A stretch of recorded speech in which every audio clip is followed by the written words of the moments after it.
Can you envision a family that was once this close, so tight they couldn't squeeze onto one couch, now cannot even room together? Those are the same people who used to laugh through sitcom appearances, completing each other's sentences, who cannot even look at one another now. Whatever became of the oneness they professed? Whatever became of the bond they said endured with more than just cameras rolling? But even when the cameras weren't? Hi guys, I'm Sarah, and welcome back to Next Updates on TLC. If you've watched the Sister Wives tell-alls, like I have, you understand this isn't reality TV anymore. This is real, emotional, raw, and playing out right in front of us. Don't forget to subscribe, give this video a like, and leave your comments below. Trust me, you're going to want to discuss what's going on this season. This tell-all is not only uncomfortable, it's heavy. The kind of heavy that catches in your throat and refuses to loosen its grip.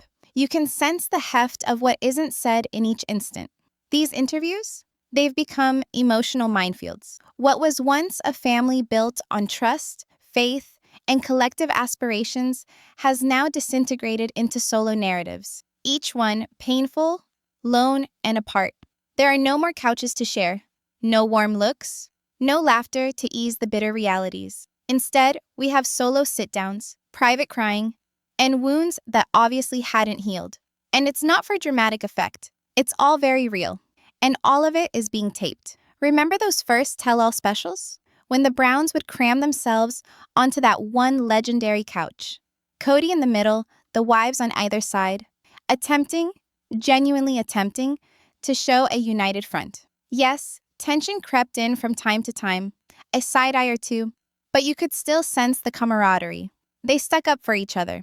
They were committed to their brand of love, even if it was complicated. Those days feel like a lifetime ago. That couch? It might as well be ashes now. Group interviews are gone. Not for better ratings, but because they simply can't face one another. It's not just a broken format, it's a symbol of a broken bond. This isn't about who left, it's about how they left. Christine didn't merely move out, she checked out emotionally way ahead of the bags. Janelle's coldness isn't anger, it's exhaustion. Meri? Her silence is deafening. You can still discern the pain behind her eyes. And Cody? He's different. The former confident patriarch is now haggard, befuddled, and bitter. The spark is extinguished. This family hasn't merely grown apart, it's broken apart. So, no group tell-all then? Why can't they even be in the room together anymore? We heard it directly from someone who would know. Tell-all host Sukanya Krishnan recently went deep on the Sarah Fraser podcast, and she held nothing back. It's not for drama or ratings. It's emotional. It's deep. She explained she personally asked each of them, Cody, Robin, Janelle, Meri, if they'd be interested in coming back to a group format. Every single one said no. Not with shouting, not even with anger, just silence, distance, a quiet kind of heartbreak that says, I'm not safe in that room anymore. Christine was the one Suki felt could possibly be ready to get back together, and it bears fruit. She's moved on. She's alive, she's loving, and she's rebuilding a life with David Woolley. She's free of the emotional baggage the others still bear. She's not harboring as much anger as the others are. But the others? They're not just not willing to sit together. Won't. Can't. Not yet. Perhaps not ever. Consider that. Meri, who held on for years to a dream of love and belonging. Janelle, who always appeared the most centered. Robin, who was the glue at one point. And Cody, who attempted to guide it all. They've moved from a family of common dreams to strangers torn apart by heartache. Picture it. Being Meri, still grasping, still struggling to demonstrate she belongs in a family that's already moved forward without her. What would it be like to sit next to Christine and Janelle, knowing they've discovered peace, joy, and new beginnings? But she's standing alone in the ashes of what used to be. That sort of loneliness doesn't scream. It quietly hurts. And Janelle, the peacekeeper, the stable rock of the family? Now, she simply appears, fatigued, worn down. Sitting alongside Cody and Robin wouldn't be awkward. It would be returning to a storm she fought so hard to overcome. She's fought the emotional war. Why revisit those scars for the benefit of a couch and a camera? Even Robin, Cody's lone surviving wife, has no use for the group format anymore. She teased that she'd rather have a root canal than return to those shared interviews. That's avoidance, all right. But it's pain. It's trauma. And Cody? Even he concedes it was something lovely once. But now, as soon as they're even in the same room, it's like everybody's looking for someone to blame. What once was a circle of support has become a landscape of emotional landmines. Nobody wishes to be labeled the villain, but nobody is willing to don the victim cloak either. And so they sit alone, because sometimes silence is all that stands between them. But maybe the most heartbreaking aspect of this disintegration, the breakdown of Cody and his older kids. It's a more profound kind of hurt, something the cameras can only imperfectly convey. To most fans, it appears as if Cody just ditched his older children, that he preferred Robin and discarded the rest. But Sukanya Krishnan reports that things may have been more complicated. She says something that makes you stop and think. Cody is not fleeing from his kids. He is stumbling, blindly, attempting to find his way back. But it's dirty. It's late. And for some of them, it may already be too late. When Garrison died, the emotional burden became even more oppressive. There is a silence to that loss, a refusal to speak the words aloud. And Cody? He is attempting to view his sons as men, his daughters as grown women, with lives, decisions, and hurt that he had not always perceived. But understanding that now does not earn him forgiveness. Trust does not come back because you finally arrive. Suki told us that some of the older children have shut the door all the way. And really, can anyone blame them?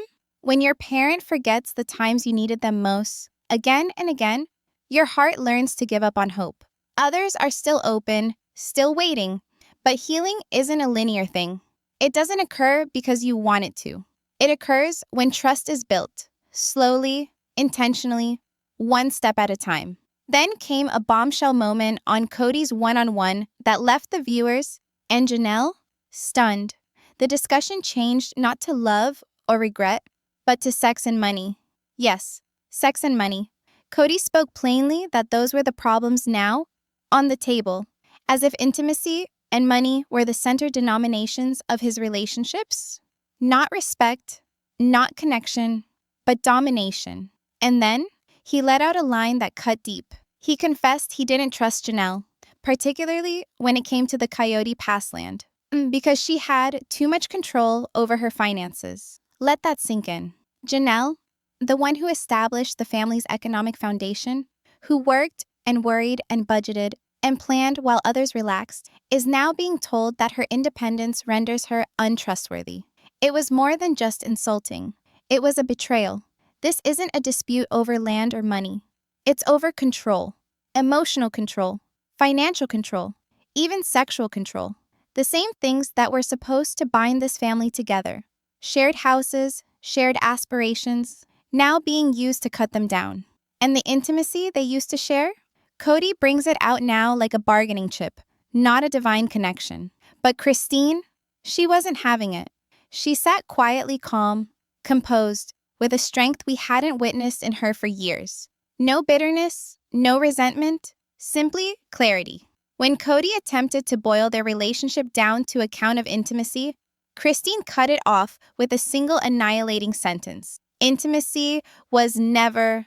That's your ideal cliffhanger if you're dividing the video into episodes. And so, Christine showed us all. Love isn't about physical affection. It's about respect. It's about feeling seen, feeling safe, and knowing someone is actually there for you. These were things she hadn't experienced in a long, long time. Standing quietly by her side was David Woolley, solid, centered, not present to upstage. He didn't say much, but he didn't need to. His presence said everything. He wasn't acting for the camera. He was simply being for her.